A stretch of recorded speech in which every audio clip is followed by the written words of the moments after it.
Hello there, Ray here. And over the last 8 months of doing thousands of hours of testing in the 1.19 snapshots, I found tons of cool tricks that you can do. Today I will be showing 27 of them that still work in your Minecraft worlds. How many of these did you know? Let me know at the end of the video. Now do as my grandpa always said, graciously hit that subscribe button and generously leave a like. Despite the veins being similar to vines and lichen, both those can be placed by cactus, but if you come in with a vein, it'll actually break it off. In 1.19, they also added it so we can now place lichen on top of soul sand, and we can also place vines on the side of snow layers that are stacked up to 8. Although we still cannot place vines on the top of blocks. Growing large spruce trees on the rooted mud will convert it over to podzol, and if you grow up azaleas onto the mud types, you also convert it over to rooted dirt. With the mangrove roots being waterloggable, it's now possible to get a mini fish tank. You do this by first waterlogging the top root, then having a second root underneath, and then coming in with your bucket of fish and clicking on that, and the game will stick the fish in the top one. Then you can come in and remove the water from that one as well as the block, and the fish should stay inside unless he tries to pathfind to a nearby place. So with the new mangrove roots as well as the muddy variation, that makes a total of 9 different things that have the word root in them.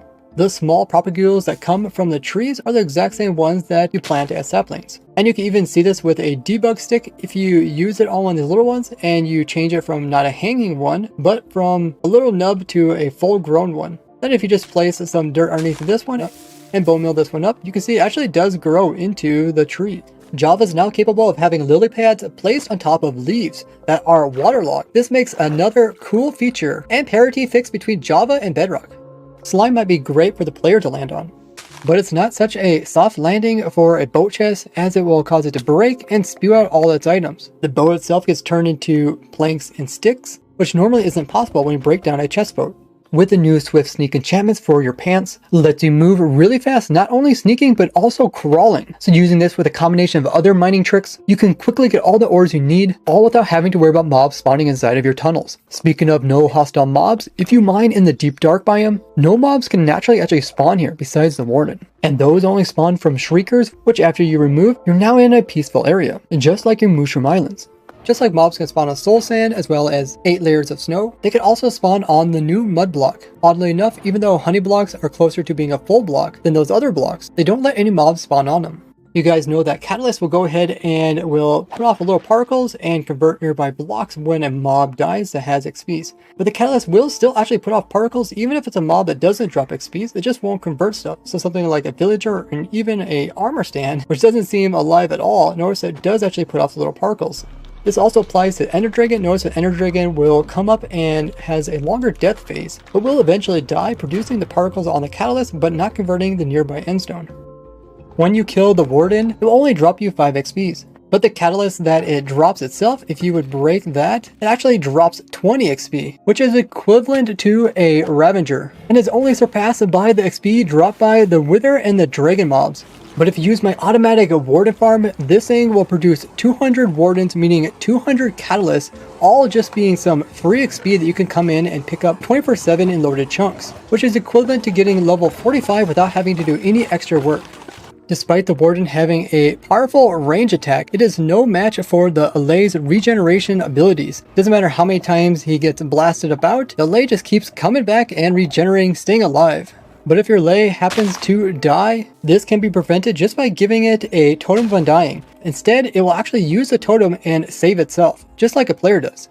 And if your Lay is getting bullied, you can actually make it stronger, just by giving it an armor piece that has thorns on it. Once it has the armor piece in its hand, it will now be able to actually fight back with the thorns effect. You can see that the Zoglin sometimes takes damage from the thorns. The Lay will continue to regenerate, but the mob will continue to lose hearts until it dies. Despite the Lay being considered yours when you give it an item, other players can still come in and snatch the item from the Lay, essentially stealing from you. To get the new advancement, you got a friend in me. You normally have to have an Lay deliver you an item, but you can actually cheat the system. All you have to do is find an Lay that someone else has already given a second item to. Then anybody can actually come up to this Lay, remove the first item that it's holding, and this will actually cause it to drop its second item as well, giving the player the new advancement, you've got a friend in me. Now it is possible to give a lay a name tag, but if you come in and rename the name tag, it's not possible to give it to them because every time you click on them, you just end up using more name tags. The same issue applies with the lead. When you click on the lay, it will just leash itself to it. So if you want the lay to be holding a lead, you first need to leash it to a post and then come in and right click it so it can hold it. Then you can unleash it so it's just like a normal lay holding a leash. The trident might look kind of strange on the player when it holds it, but it even looks stranger yet when the lay holds it as it's extremely large.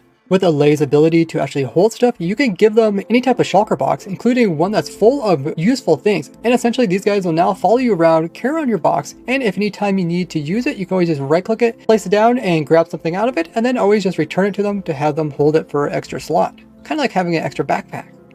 Typically, if lays are holding items, they will show it in their hands, but it's possible to actually make a lay hold an item without it being seen. First, you give the lay a totem, so it's holding in their hand, then you drop them a second one and move away so they can't give it back to you. Now the lay is holding 2 totems. Then if you come in and kill it with a different account, it will use that totem it's holding, the one that you can see, to survive the killing attack. Now it still has a second totem, but it's not actually visible. At this point, you can actually grab the lay with a lead. Now the lay has an invisible item in its hand, and you can give it the invisibility potion so you can't see it at all. And if you release it from its lead, it will head back and drop off the totem to the player, which makes it a really cool way to send the lays a good distance to their owner to drop off an item that you can't even see coming at you. And after you complete this trick, the lay will be your friend forever, despite it not having any items from you.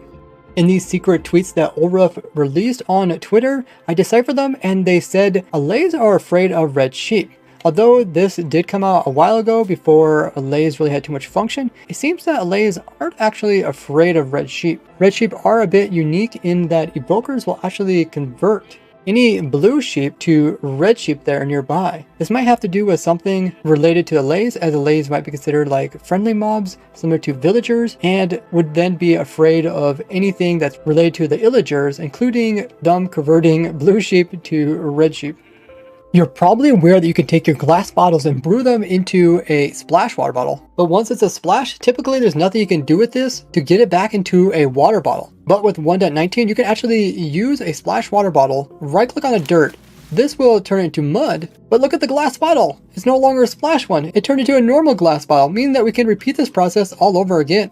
Now check out more crazy secrets of Minecraft with this playlist here, or this one all about weird glitches I found in the game. Wow guys, you did it. We reached 350,000 subscribers. Now let's go for that 400k, so if you haven't already hit it, just click that little red button. I always have so much fun finding new tricks in the game, so thank you all for subscribing and leaving a like, and I'll see you guys in the next one. Bye bye!